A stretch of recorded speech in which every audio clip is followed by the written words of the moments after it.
En die heeft wel slides voorbereid dus. Ah. Okay, hello, welcome all to my talk about Antenna 101. I'm going to give you a basic introduction on how antennas work and why a bigger antenna is not always better for every use case. Basically, so I'll try to explain you that, and then we will try to figure out, try to calculate how far our signal can go towards the end. I started preparing my slides about the same time Peter started to prepare his slides, so I just put some images together. Maybe some Dutch text will be around somewhere. I'll try to translate. If you've got questions, you can always interrupt me. I think I know quite a bit about the subject, so I will probably be able to answer most questions. So just if you've got any questions during the talk, ask me, and we'll figure it out, and we'll try to make sure everyone can learn a bit about antennas today. So for those few people who don't know me, I don't think there will be a lot of people here who don't know me. My main job is a lecturer at the associate degree Internet of Things at de App Hogeschool in Antwerp. Associate degree is een graduaat in het Nederlands. By the way, we are hiring. We still are looking for a part-time security teacher. So if anyone's interested, come find me. Before my job at the high school, I worked as a radio engineer. So I've done that for 5 or 6 years. I've done radio for all public transport, police, ambulances, everything like that. So I've got quite a bit of radio experience as well. I'm also a ham radio operator, an amateur radio operator. I see some other hams as well. You're in the front. Because there are hams that are unlicensed. Yeah. So my call sign there is Oscar November 8 Whiskey Romeo. Yes, there's one of those sitting in the sidewalk. I've got some other projects in my spare time. I am one of the organizers of Fright Camp, Belgian Hacker Camp, with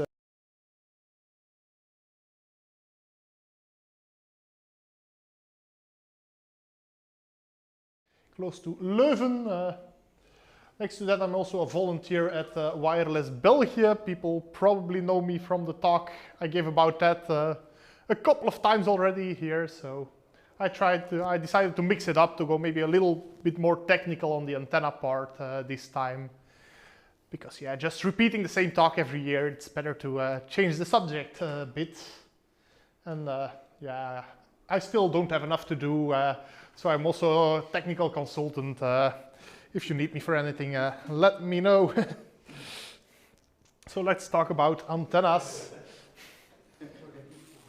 This is what my car used to look like until until I had to give back my company car and had to start paying for my own fuel. But as I worked for an antenna company, they quite liked it that I had a lot of antennas on my car. So I had quite a big antenna on there just to communicate with other ham radio operators on the road. And actually here we have a setup with 4 antennas in a square on the car, and that can actually be used to triangulate signals. So yeah, with some signal calculations you can see phase differences between all the antennas, and then you can pinpoint where the signal comes from. That kind of setup we use one time a year to do a balloon fox hunt. That's for ham radio in the Netherlands. They have a big weather balloon that they put into the air with a transmitter. It just beeps or something. It doesn't send any location information down, and then yeah, a bunch of people go follow it and try to be the first one there when it lands. It's actually quite a lot of fun. Depending on the wind, it can go like 300 kilometers. It's also, yeah, they put it up somewhere in the Netherlands. You don't know where. You know the approximate time when they put it into the air, and then it's up to people to track it. One year we drove for 300 kilometers into Germany as well to track the balloon. It's actually kind of fun finding the signals. And it's a very good exercise for if you are a radio professional as well. So if you if there's any disturbance, if anyone is using your frequency and they're not allowed to, that can also be used to track that signal down. Basically street racing with a purpose. Yeah.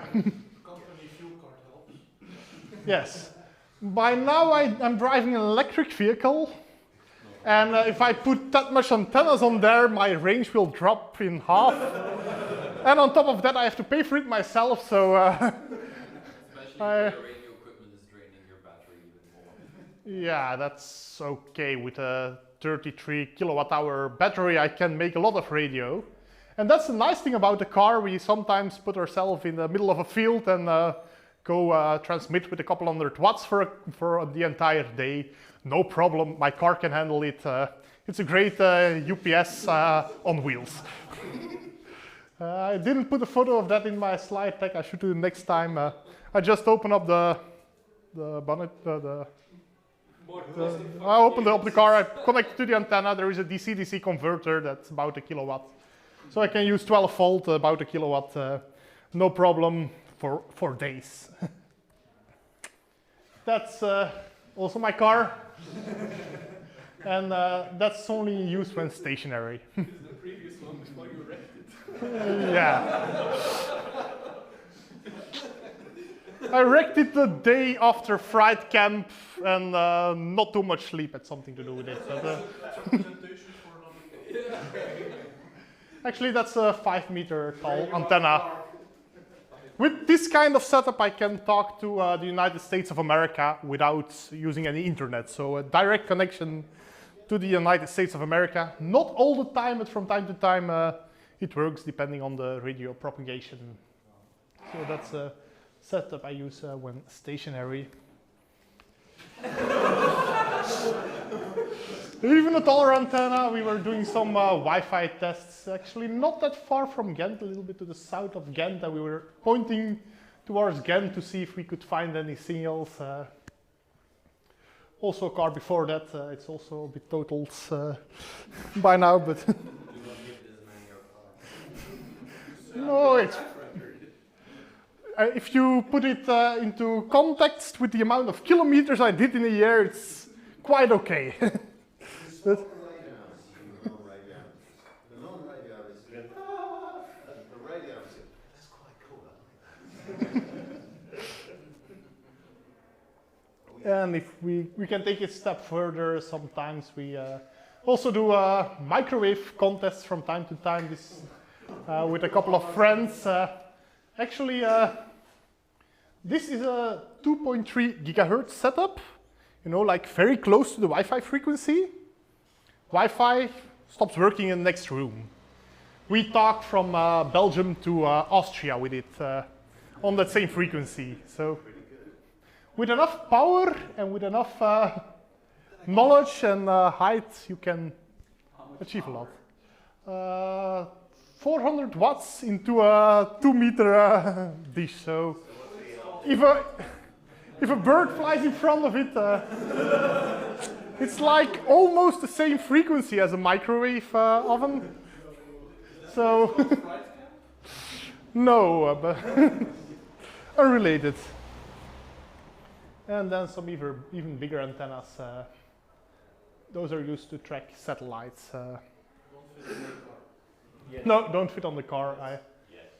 I visited this company in Germany. It was a nice one. They have actually quite large antennas that even for the geostationary antennas, satellites, so they should stay relatively at the same place from the Earth, because the antennas are so big, you have such a narrow beam to them that they actually have to move to follow the satellite that's not actually quite that exactly at the same spot. So they're actually too big, and we'll learn about that down the next slides. If we're talking about antennas, antenna characteristics, there is one antenna that's always referred to, and it's actually an antenna that don't really exist. But it's an isotropic antenna. Basically what the isotropic antenna means is you take all the power that's put into it, and it will be transmitted in all directions equally. So it's actually a ball around the signal you are sending. This doesn't really exist in real life. There are approximations, but yeah, every antenna is compared to this. We will always see, if we compare an antenna, we will see, compared to that, how much further can we go in one direction. So this is the isotropic antenna. You will hear a lot about it if you are into antennas. It's used all the time. Another thing we need to know if we are talking antennas is frequency and wavelength. You've probably all heard about frequencies, like the FM radio is like 99 megahertz, 108 megahertz. But actually, if we want to calculate the antenna, we have to look at the wavelength. And actually, what is a wavelength? So we have got a frequency. That's the amount of times you have a wave. So you go from positive to negative and back. You have an entire wave. And because you have the speed of light that it travels with, the wavelength is, if you start here and you start transmitting an entire wave, so an entire sinus, then it's the distance you traveled when you are sending one wave. And so it's calculated using the speed of light.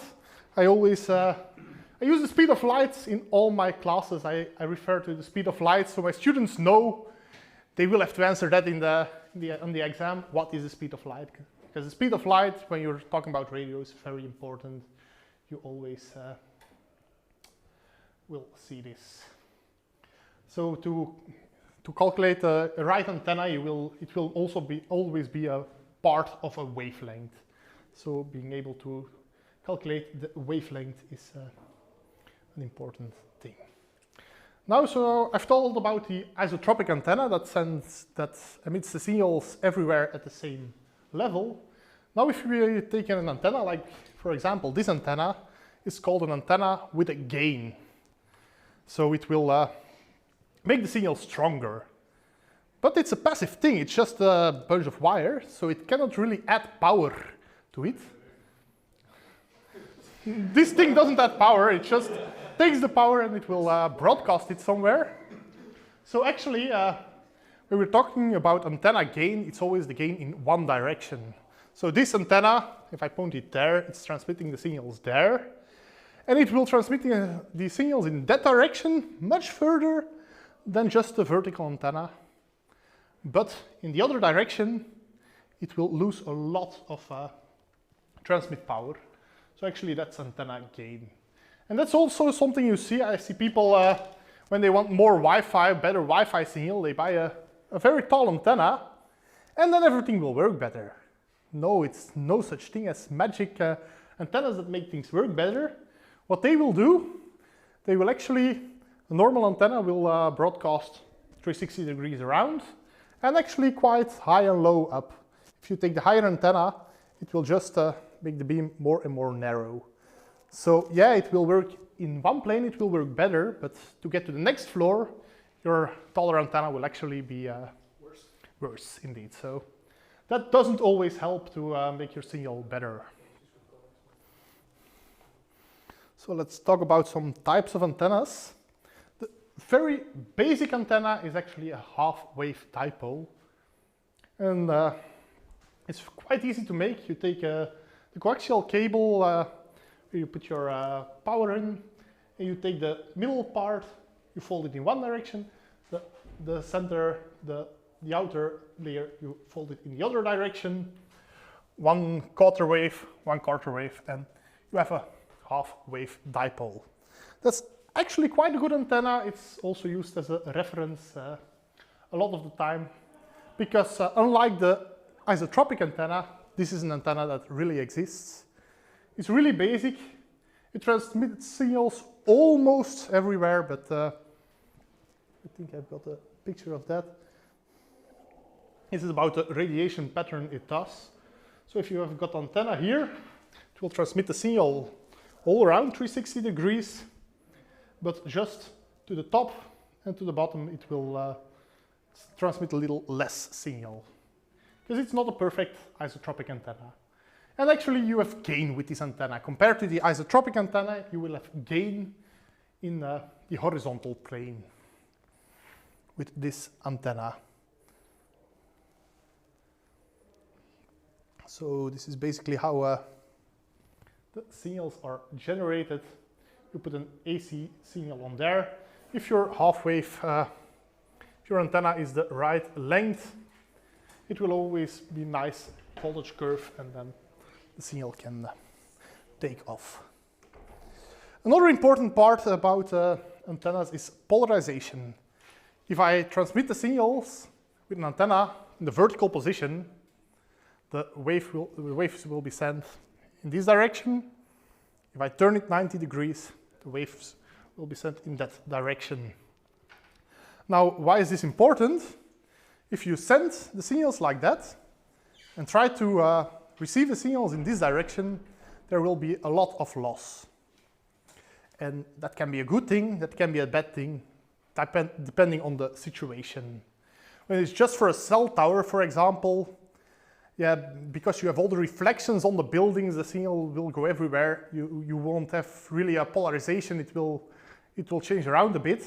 So there you cannot really take advantage of it. But if you look at Wi-Fi point-to-point links and satellite connections, you actually have a very big advantage with it, because they can send a signal on the same frequency, vertically and horizontally. So basically doubling the bandwidth that you have on the same frequency for the same price. Actually, Wi-Fi also uses this a lot of times. They also have multiple chains these days. So if you want to really test the speed of your Wi-Fi, you cannot just download one file, because then you have a sequential bit stream and then it will only use one wave. You have to download from multiple files at the same time, or use a speed test with multiple connections, and then you can get full potential of your Wi-Fi, because then it will use all the polarizations. For Wi-Fi, it's a bit more complex, because they will really look at the reflections and they will really try to, these days, try to focus the signal towards you and really use the reflections to the advantage. But that's an all different thing. It's called MIMO, maybe some of you have heard of it. I can talk about this all day, so I'll try to keep it a little bit to the point, but if there are any questions after. So the half-wave dipole antenna, an antenna that's used very often. The other antenna that's used a lot is a quarter wave vertical. Actually, almost the same thing. You have a quarter wave antenna, and then you should need some kind of ground plane, conductive ground plane that's actually at least a quarter wave in either direction, preferably a circle around it, and that basically completes the dipole antenna as well. So if you see a vertical antenna, if you measure it, you can also calculate the frequency it's used for, because it's a quarter of a wavelength. And then yeah, you see here that it's actually very similar to a dipole, but this part is actually a kind of image, and that's a kind of projection. Because you have the ground, it will actually be quite similar in design. The radiation pattern of that is a bit upwards. Now let's talk a bit about this kind of antenna. It's called a Yagi, or a beam antenna. So I already told you, if I point it like that, the direction of the antenna where it will send the signals and receive the signals from is in that direction. The antenna has a couple of elements. It actually contains of a dipole antenna, so the half-wave dipole we talked about at the start. And then behind it we have reflectors, so they will actually transmit the signal back. They're a bit longer, a tiny bit longer than the reflectors. And then in front you have the directors that really point the antenna in one direction. So another important thing to know is the beam angle of the antenna. An antenna like this, yeah, it transmits in one direction, but it's not really a straight line. It has some kind of opening angle. The more elements you put on here, the narrower it gets. But then for Wi-Fi connections, for example, you can go very narrow, and then you can have quite a good link. But you have to start watching out. If there is a bit of wind, your tower starts to move a bit, then it will also be quite easy to misalign, and it can shift out of focus Even a little bit. force from climbing in the tower and leaning a bit over can cause misalignment once you get out of the tower. Yep. And actually, the angle of the beam is, you see a number of degrees. For example, here it's about 30 degrees, 15 and 15. And actually, you see the radiation pattern. Yeah, the further it goes out, the further the signal travels. And in this direction, about at this point, you lose half of the power. You have only half of the power, then you send in that direction. And there as well, and that's used as the cutoff. So it's 3 decibels. 3 decibels for power is half of the power, indeed. Another important factor is in Wi-Fi, for example, if you make a point-to-point link, this has several advantages. For example, you can send better in one direction, but you also listen better in that one direction. And if you have a signal at the side, at the same frequency, if your antenna doesn't receive anything from there, you don't have any noise from there. So that's also a big point. So that's also an advantage, that you don't have the surrounding noise. And your antenna always to the front, it has got a very big gain. Also to the back, it has sometimes quite a lot of gain. And there is a front to back ratio that you will also find in data sheets. That's how much more signal you send to the front of the antenna as to the back of the antenna. An alternative to this kind of Yagi antennas are the dish antennas. They will also work on focusing the signal in one direction, but the operation of that antenna is a little bit different. It's also a dipole in there, so that part is still the same, but it transmits its signals. And the shape of the dish actually makes that all signals are concentrated in one direction, and that's how the beam is focused in one direction, if you can really point an antenna towards one direction. So this is a dish antenna There's a with question. Yeah, I don't see it, I see straight into the light of the beamer, so. What kind of effect would it have to introduce small bends into your Yagi antenna like that one? Small bends. If you bend the elements over. Well, they're not very. Yeah, they're not perfect. So How does it influence the signal? it won't be perfect, but and I think sometimes they're shifted a bit because this part is longer than that part. It's the one Peter. Half an hour. Yeah, it's the one they made to go track their cell phone signal. Does it just point upwards or downwards? It depends. Like if you change the shape of your elements, then the reflections your elements will provide will also change. And actually, designing a Yagi is quite a complex thing, and it's mostly done by simulation. So there are not that many fixed rules on how to make a Yagi. You will always put in some parameters and go generate it. So. And they will try it, and you will find out, hey, this works well for my application, or you say like, okay, we have to go back to the drawing board and start over because this doesn't work as we should. It's still 5% luck. Yeah, you can test it indeed if you really want to know. You can test it. But Another question: does the distance between the rods matter? yes, and also that there are a lot of different kind of designs, and it's always just simulated. And the simulators are actually that good to figure out the best antenna for your purpose. Because there is no single best antenna. It depends on what you want to do with it. It's actually all simulated.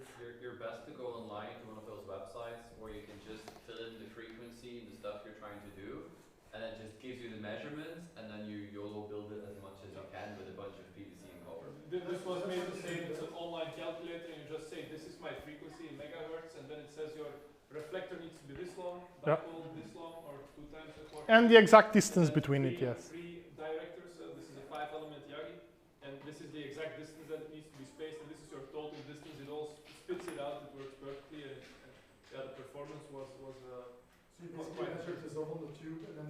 I just put marks with a felt pen, and then I drilled it with 2 2.5 millimeter drill or so and put the copper rods through, hot glue, dot, the math checks out. Math checks out. Are the reflectors connected to the? No. No. Only the dipole has the coax connected. Yeah, this is the only one that's directly connected. All others are parasitic. That's why we call them passive.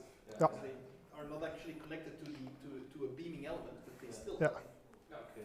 That's why you use PVC, because otherwise the whole thing conducts. Yeah, And that's also why you keep it close to a metal object. For example, this fence. Yeah, it will.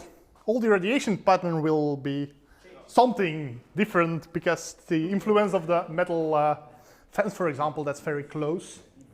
And that's actually a very big challenge in, for example, designing antennas to put in your cell phone, because it's always very close to all other circuitries, and so that's a very different study on its own, and it's also a lot of try and error to try to get the best antenna performance. Remember Applegate, where like the iPhone 4 had like a small part that was cut out to make sure that the antenna would work, and then people, even Steve Jobs during his presentation, he put his finger over that gap, basically short-circuiting the antenna and making it almost useless. But that was a feature, not a bug.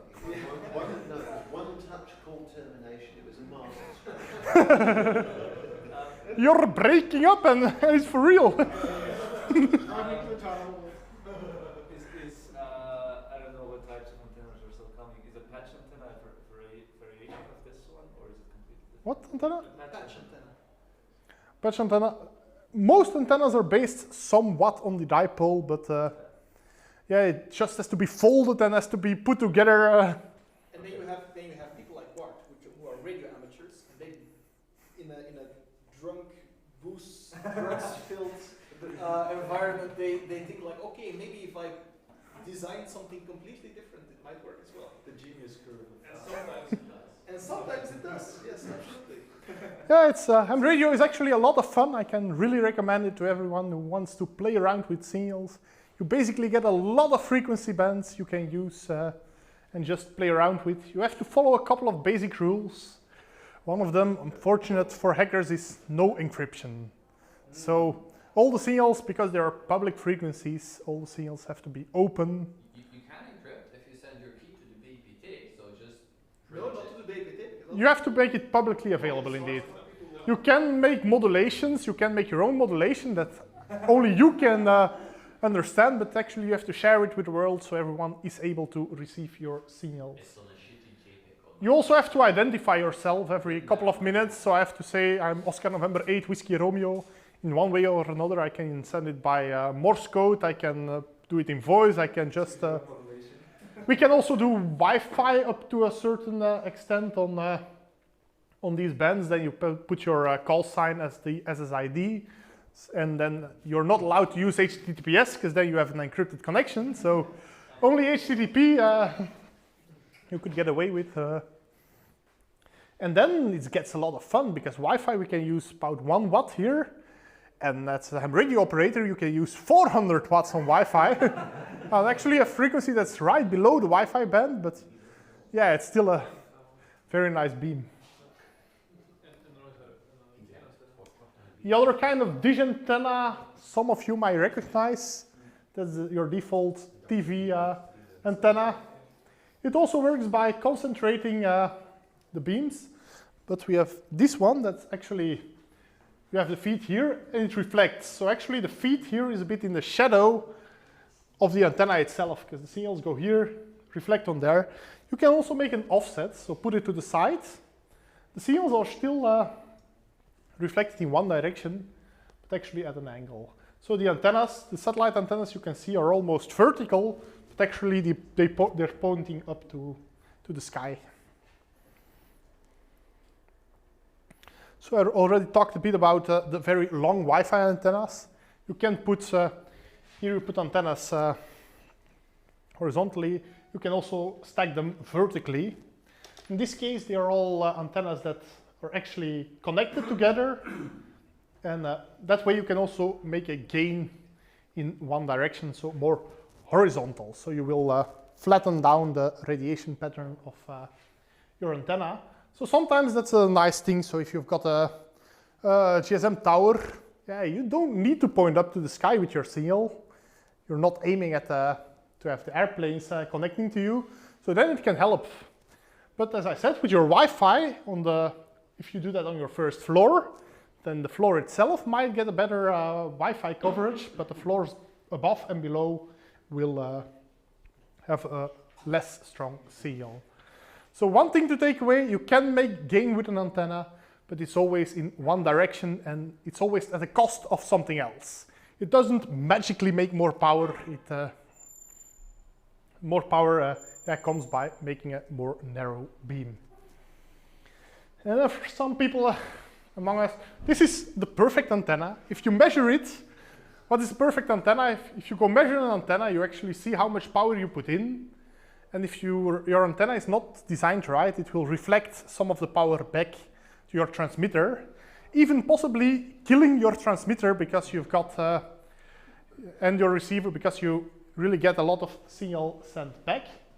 So we actually measure how good an antenna performs by seeing how much signal we send out, how much signal gets back. Is there a way to do that with like a software-defined radio? If you can transmit and receive at the same time, or if you use some couplers, you can do it. So an HKRF cannot do it because it's half duplex. You can or send or receive. You cannot do that at the same time. There are Lime SDRs who do that, for example. One of the cheapest one, full duplex, is an Adalan Pluto from Analog Devices. It's like 150 euros. They can transmit and receive at the same time. You will have to put a coupler between it. So that one should be able to do it. And HKRF cannot do it because it cannot send and receive at the same time. Or maybe if you can switch it very quick. There's also cheap meters that you can just buy to measure. Okay. Yeah, it will be cheaper than even the 150 euros indeed. But this one basically... SWR is the search term we're looking for. SWR, standing wave ratio. Actually, it's Yeah, standing wave ratio, that's something else, but yeah, it's also a measure of how good the antenna is, and you can also calculate the SWR by, but it's an all different thing. It's actually a wave. Yeah, that's also a very interesting topic. If you send a signal down a line, if you put 12 volt AC on there, you can at some points measure 24 volts if there's a mismatch, but yeah, that's an whole other talk. We can talk about that for a long time, but introduction to vector network. yeah, indeed, very interesting topic, but it will bring us very far away from here.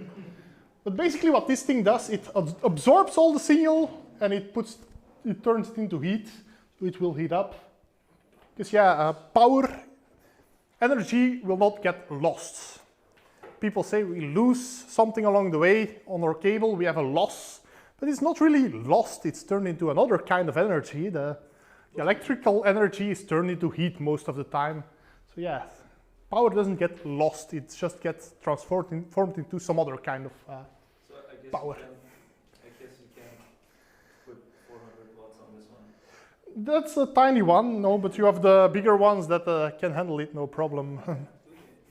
And it's used to test the transmitters. If you want to do a load test for hours on end, you take a very big, maybe even water-cooled or oil-cooled ones of these, and They work very well as heaters. yeah. The motion of power into them. So I've got a couple more slides on, yeah, if we have the perfect antenna, if we have the perfect amount of power, how far can we go with our signals? And one of the limiting factors on most frequencies is actually the radio horizon. Let's all assume the Earth is curved. Let's not go the other road. Actually, one of the ways you can prove that the Earth is curved, because otherwise the signal would keep on going. But yeah, so basically, you have your antenna has a certain height, and you're sending out signals over here. And yeah, the signals will go in mostly a straight line. Actually, they follow a little bit the curvature of the Earth, but up to an extent. But basically, what you will see is that at a certain point, you will be in the shadow of the Earth, and yeah, you cannot receive the signal down here because yeah, the Earth is really in the way. So that's actually one of the limiting factors on how far we can transmit our radio signals. And there are some FM broadcasts emitters, like for example Nostalgie in Antwerp, who use like 10 kilowatts of power. And maybe something more if but actually that doesn't make much sense. Yes, you blow other weak signals in the same frequency band, you blow them out of the air, but yeah, you will not go much further than the radio horizon, because that's really a hard limit on where you can go. Unless you go to very low frequencies, then you can actually bounce off the ionosphere. And it's, AM radio is an example of that. Yes, indeed, a shortwave radio, the AM radio indeed can bounce off the ionosphere and then bounce back to Earth. And then you have gotten all kind of different situations. That's also very interesting, a lot can be told about, because signals behave different. The ionosphere consists of different things at different times of the day. So there are frequencies that work well during the day, but are reflected during the day, but just are sent through during the night, and the other way around. And it's really very interesting. And actually also it's kind of a mystery still. We have some ideas on how it works, why it works the way it does, but yeah, it's all experiments basically, and there are no real formulas on how it will work. And that's also some of the magic of ham radio. I can be sending with my antenna, I can be sending CQ. We say CQ. That means everyone who's listening basically, this is Oscar November 8 Whiskey Romeo. And then if someone hears me, they will come back with their call sign. The Oscar November part is Belgium, so if they say their call sign, for example, Mitch has a US call sign, I think. WB99QQ. So WB, every call sign starting with W is the United States. So then you know you're talking to the United States. But you basically never know in advance how far your signal will go. There are days that I will maybe reach Germany or maybe Poland. And then if suddenly someone from the United States of America replies to your call, it's very fun and to actually have a very long distance call. But for the higher frequencies, upwards of 100 megahertz, basically the radio horizon is a limiting factor. There are also still exceptions because you can bounce signals off of airplanes and things like that. Rain, yeah, indeed. There are a lot of things. You can have some kind of, between two layers of air, you can have a kind of a ducting of signals, all a lot of fun. And basically that can also mean that, for example, on HF, it's very well possible that I'm talking to Mitch in the United States and someone in France cannot hear us because the signal bounces right over them. So, yeah, very interesting study as well. So I highly recommend you to go follow a ham radio course to get licensed if you're interested in that. Lots of fun. It's both very technical hobby because ham radio has a lot of facets. You can go very technical, building transmitters, building antennas, building on all kinds of stuff. There are people who enjoy also just talking all the time to other people to try to see how far they can go. You can talk to satellites. There are tons of satellites as well that has a ham radio transponder. So they will catch the signal and transmit it back. And then we can talk via satellites and we learn how to track them. And there is also Doppler involved and a ton of things to learn about this. And there's also people who just like to listen to signals from as far away as possible. And that's something everyone can do. You're allowed to listen on the ham radio frequencies. You're not allowed to listen to everything in Belgium. Below 30 megahertz, you can do whatever you want. Upwards of 30 megahertz, you need permission. So in Belgium, you're not legally allowed to listen to the airplanes. They send their signals unencrypted, and nobody will know that you're receiving their signals, but it's illegal in Belgium. Why? Because, back in the day, the police also was unencrypted, and you were not supposed to listen to the police frequencies and things like that. I think Germany changed it, and there you can listen to the radio signals. So if you put one foot into Germany, you can still hear all the Belgian stations, but it's fine, you're in another country. And by law, in most cases, it's even defined that your signal has to stop at the border. So a Wi-Fi link, for example, you're not allowed to make a Wi-Fi link across the border because by law, all signals stop at the border of the country. That's a law. Yeah. So another thing we will calculate if we like to make a link between 2 points is see how much free space path loss we have. So the further we go, the weaker the signal becomes. And at a certain point, you have too much loss and the signal will be gone. You can plot this. So this is a plot between two sites. At this point, 22 kilometers apart. This is the terrain between them. To have a first impression if it's possible. If you want to make links that far, you also will have to look visually actually if there are no obstacles. Because this is only the terrain, but if there is a big apartment building here or a big forest, you cannot make the link. Also free space path loss, you can find tons of calculators online. It's a very big complex formula to calculate it, so most of the time it's just easier to Google for it and to calculate it. But if you know all that, calculating using decibels, I don't know how much time I've got left. It's 9:25. What time? It's fine, just continue. You got an hour. It's But we want to open street maps talk as well. So actually, because we're working with very high powers to transmit signals, but by the time we receive it, what we get on our antenna is very small. To really go work with watts and milliwatts, microwatts, nanowatts, it gets very complex. So that's why there's a logarithmic scale, the decibel scale, that actually makes it way easier to talk about signal levels. So we use that all the time when we're talking about radio, because it's just way easier to work with, to calculate with. Basically, 0 dBm is 1 milliwatt. If you add 3 dB, you double it, 2 milliwatts. If you add 10 dB, you do the signal times 10. That's basically all you need to know.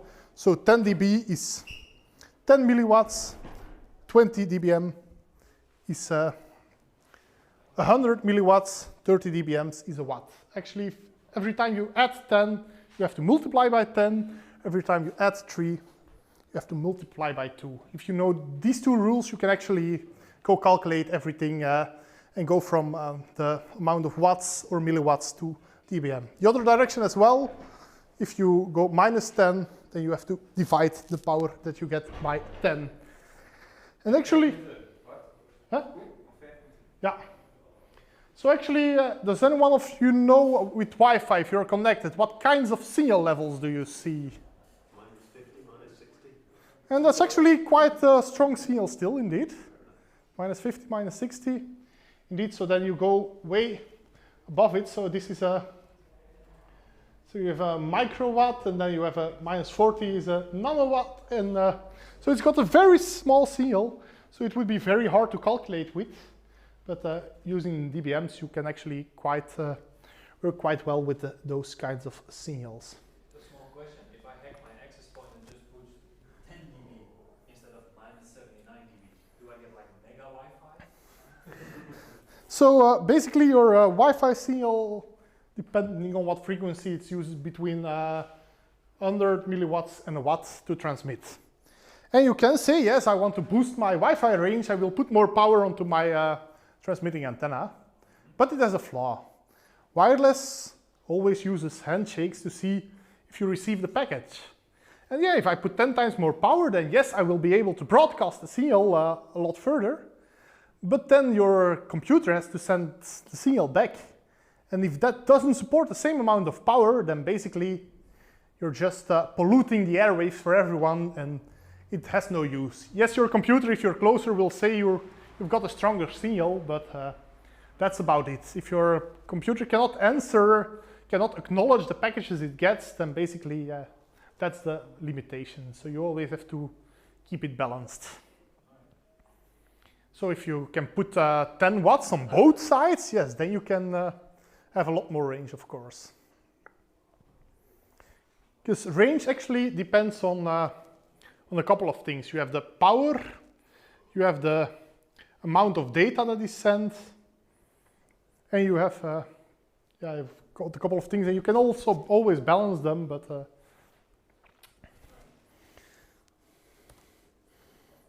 so yeah, if we really go put everything together, so we have antenna gain that is that's in dB, so that's decibels referred to the isotropic antenna, so how much further it sends our signal. And then if you want to see if it's possible, you can start calculating. Let's say we transmit a signal with 30 dBm. We add the antenna gain, so the 25 dB. So actually it looks like, in the direction the antenna is pointing, it looks the same as if we were to send a 55 decibel dBm signal isotropically.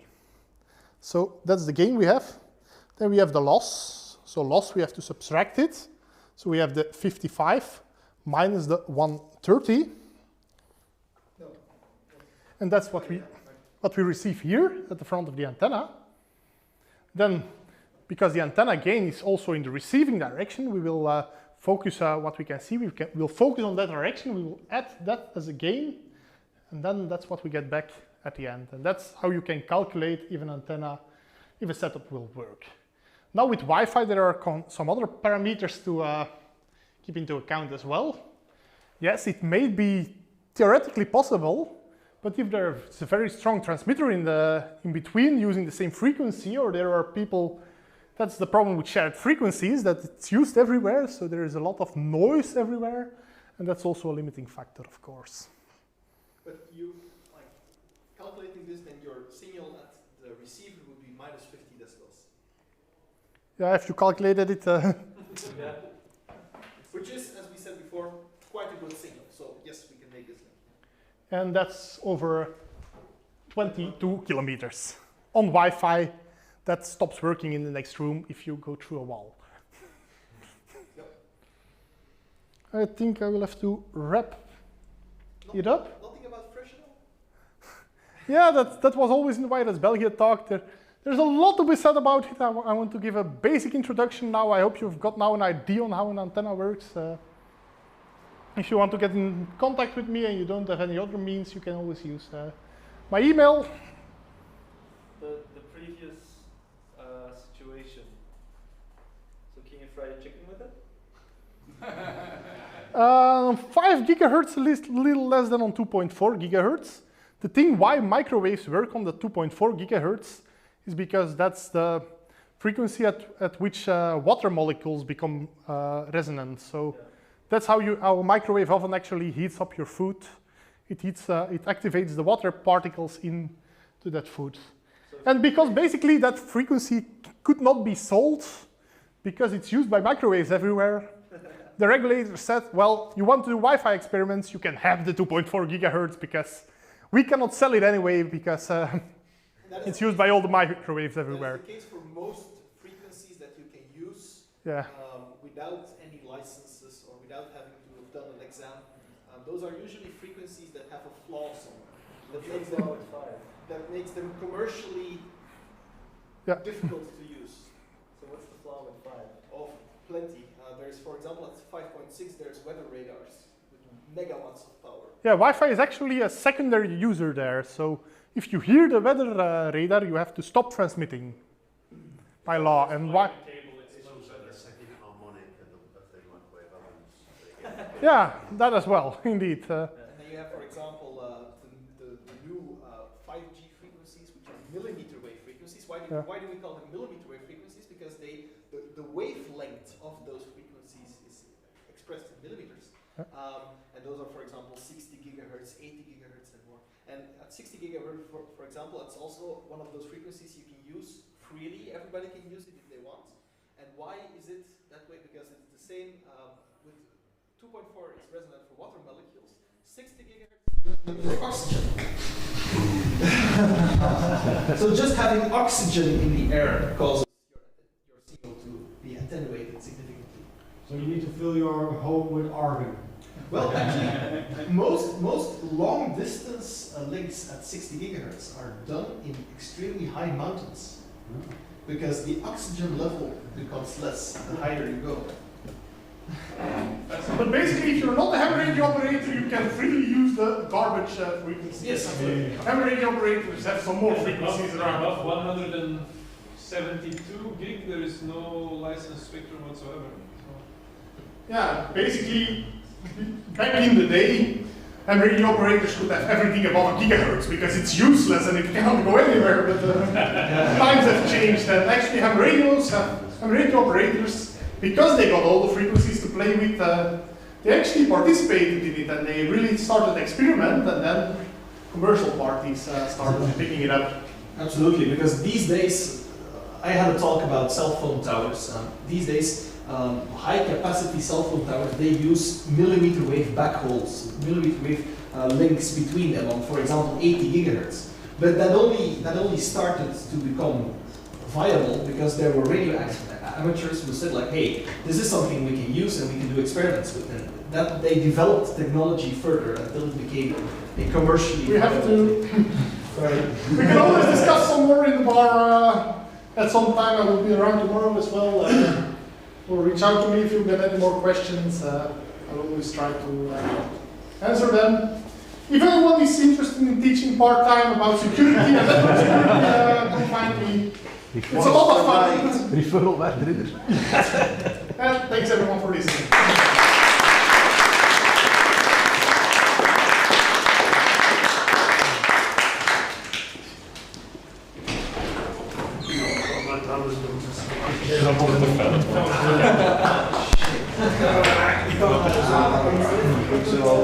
Anders moet ik dan maandag doen. Ja, nee. De verzending wil sturen facturen.